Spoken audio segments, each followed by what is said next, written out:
जय श्री कृष्ण। भगवत प्रेमियों, स्वागत है मेरे YouTube चैनल महेश दास ब्लॉग में।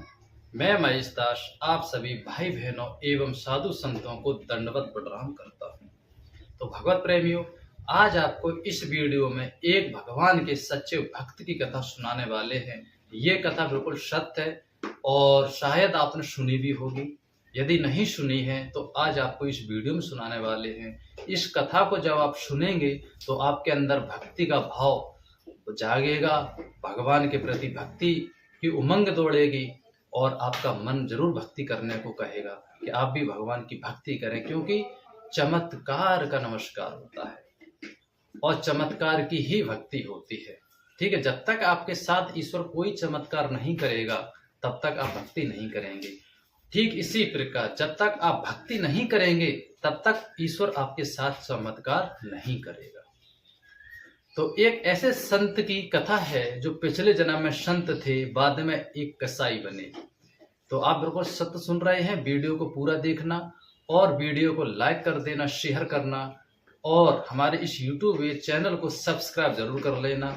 और यदि इस वीडियो को आप फेसबुक पर देख रहे हैं तो हमारे फेसबुक पेज को फॉलो जरूर करें, क्योंकि मैं ऐसे ही अच्छे भगवान से जुड़े हुए वीडियो बनाता रहता हूं जो आपके काम के होते हैं, कुछ आपको ज्ञान प्राप्त हो। तो चलिए मैं आगे उस सदना कसाई के बारे में बता रहा हूं इस वीडियो में। तो सदना कसाई की आपको कथा सुनाते हैं कि एक कसाई कैसे भगवान का भक्त हुआ। तो वीडियो को पूरा देखना, लाइक शेयर जरूर करना। तो एक महात्मा थे पिछले जन्म में, ठीक है। तो एक कसाई था, तो वो गाय की हत्या करने के लिए गाय के पीछे दौड़ रहा था। गाय आगे आगे जा रही थी। तो कसाई ने उस महात्मा से पूछा कि हे महात्मा जी, मुझे ये बताओ यहाँ से कोई गाय निकली है? तो महात्मा ने कह दिया कसाई से कि ये रास्ते सीधे चले जाओ, आगे इसी रास्ते दौड़ते हुए गाय निकली है। और गाय के खुर के पैर के निशान भी थे। तो जो कसाई था उसने निशान देखते हुए पीछे पीछे चला गया गाय के पीछे। तो वो पाप लगा हुआ था किसको? कसाई को। तो जो महात्मा थे उस जन्म में, इस जन्म में वो सदन कसाई बने, जिन्हें सदना भी कहा जाता है। सदना कसाई का काम क्या था? मांस का व्यापार। सदना कसाई मांस बेचता था, उसकी दुकान थी, उसका यही धंधा था। तो क्या हुआ कि एक दिन सदना कसाई को चमकीला पत्थर मिल गया, काले रंग में पत्थर मिल गया। तो उस पत्थर को उसने अपने तराजू में वजन तौलने के लिए रख लिया, उसी से वो मांस तौलता था। और वो लेकिन भगवान का बहुत बड़ा भक्त था, हर समय प्रभु का भजन करता था, प्रभु का नाम जाप करता था, कीर्तन करता था, मस्त रहता था। वो भगवान की भक्ति में कर्म जरूर करता था, वो गंदा मांस बेचता था, लेकिन वो प्रभु की भक्ति में रहता था। तो क्या हुआ, उस पत्थर में उसने एक चमत्कार देखा। उसने ये चमत्कार देखा कि मांस में जितना वजन होता है उतना ही वो जो पत्थर वो कम ज्यादा हो जाता है। यदि वजन, मांस का वजन मान के चलो 2 किलो है तो पत्थर भी 2 किलो का हो जाता था। यदि मांस का वजन 250 ग्राम है तो पत्थर भी वो जो था काला 250 ग्राम का हो जाता था। उसने ये चमत्कार देखा, बड़ा अद्भुत था। बोला ये कोई चमत्कारी पत्थर है।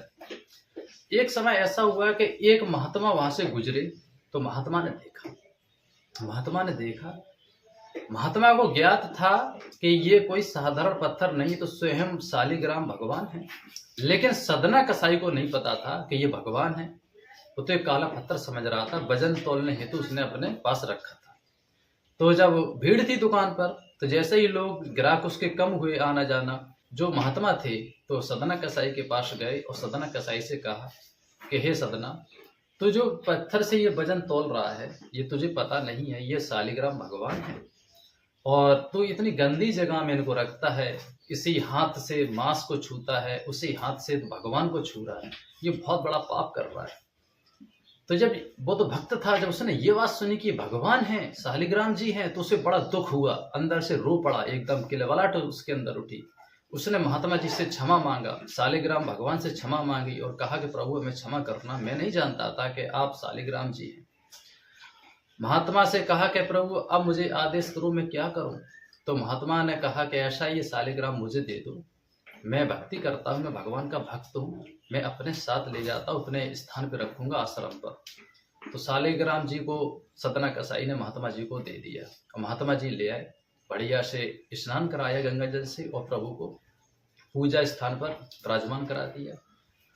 उसके बाद क्या हुआ कि जब महात्मा जी शाम को भगवान का भोग वोग लगा के अपना भोजन पा के जब विश्राम किया, सो गए, तो सुबह ब्रह्म मुहूर्त में 4-5 बजे भगवान श्री कृष्ण जो शालिग्राम जी हैं उनको दर्शन दिए और कहा महात्मा से कि हे महात्मा, मुझे वहीं छोड़ के आओ सदना के पास, क्योंकि सदना जो मेरा परम भक्त है और उसके अंदर भक्ति भाव बहुत है और मुझसे बहुत प्रेम करता है, इसलिए मुझे वहीं छोड़ के आओ। तो जो महात्मा जी थे भगवान से कहते हैं कि हे प्रभु, आप वहां रहेंगे? ये मतलब स्वप्न में बात हो रही है, स्वप्न में बात हो रही है। कह रहे हैं वहां रहेंगे, गंदी जगह पे। वो उन्हीं हाथों से आपको छूता है, उन्हीं हाथों से मांस को छूता है, वहां बहुत गंदगी है और वो आपको गंदी जगह में डाले रहता है, इधर उधर आपको इधर उधर डाल देता है, लुढ़कते रहते हैं। तो भगवान मुस्कुराए बोले कि हे महात्मा, जो सदना है वो मेरा भक्त है और मुझे वहीं लुढ़क पुढ़क में बड़ा आनंद आता है, उसका भक्ति भाव बहुत अच्छा है, इसलिए मुझे वहीं छोड़ के आओ। यदि तुम नहीं छोड़ के आओगे तो मैं स्वयं चला जाऊंगा।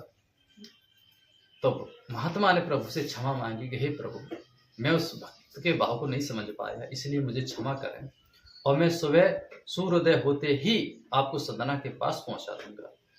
तो ऐसा ही महात्मा ने किया। सूर्योदय हुआ, महात्मा उठे, जागने के बाद भगवान को शालिग्राम जी को अपने लिया और सदना कसाई के पास गए और सौंप दिया कि हे सदना कसाई, प्रभु को आप रखो, हमारी ताकत नहीं है, क्योंकि भगवान ने मुझे दर्शन दिए सुबह सपने में और कहा है कि मैं तुम्हारे पास नहीं रहूंगा, मुझे वो सदना कसाई के पास छोड़ के आओ, मुझे वहीं बड़ा आनंद है, मैं तो वहीं रहूंगा। लुढ़क पड़क में मुझे बड़ा आनंद आता है, कभी इस पलड़े में रखता है, कभी उस पलड़े में रखता है, कहीं अपनी झोली में डाल लेता है, कहीं मुझे जमीन पे रख लेता है, कहीं अपनी जेब में रख लेता है, तो मुझे वहीं छोड़ के मुझे वहीं बड़ा आनंद है। इसलिए हे कसाई, हे सदन, मैं तेरे पास आया हूँ, अपने प्रभु को संभाल, मेरे बस की बात नहीं है। तो ये बात जब सदन कसाई ने सुनी तो उसी दिन सदन कसाई ने प्रण कर लिया कि आज के बाद मैं ये काम ही नहीं करूंगा, क्योंकि चमत्कार का नमस्कार होता है। जब उसने ये चमत्कार देखा, देखने के बाद उसके अंदर उस कर्म से घृणा हो गई। उसने कहा आज के बाद मैं इस पाप के पेट के लिए इतना बड़ा पाप करता हूँ, आज के बाद मैं कर्म ही नहीं करूंगा। उसी दिन से सदना कसाई ने वो कर्म छोड़ दिया, मांस व्यापार का बंद कर दिया और प्रभु की भक्ति करने लगा। तो कहने का अर्थ ये है कि ऐसे ऐसे भगवान के भक्त हुए हैं। भगवान का कहना यही है कि भगवान सिर्फ भक्ति वैराग देखते हैं, भाव देखते हैं, प्रेम देखते हैं। आप ईश्वर से प्रेम करें, भगवान की भक्ति करें, सच्चे मन से पुकारें। कहते नहीं है कि भगवान एक शराबी की भी प्रार्थना सुनता है, एक साधु की भी सुनता है। यदि शराबी भगवान को, कोई व्यक्ति शराब भी पीता है और सच्चे मन से भगवान की भक्ति करता है, प्रभु को मन से याद करता है हृदय से, तो भगवान से प्रेम करता है, तो भगवान उसकी भी पुकार सुनते हैं। और एक साधु जो जंगल में बैठा है, भगवान की भक्ति कर रहा है, भगवान से प्रेम करता है, तो भगवान उसकी भी सुनते हैं। तो भगवान भाव के भूखे हैं, प्रेम के भूखे हैं। ये आडंबर की जरूरत नहीं है। आप भगवान की भक्ति करें, सच्चे मन से करें, भगवान आपकी प्रार्थना जरूर सुनते हैं और चमत्कार भी होते हैं। तो आज के लिए इतना ही। यदि सदना कसाई की कथा अच्छी लगी हो तो लाइक करना, शेयर करना। जय श्री कृष्ण।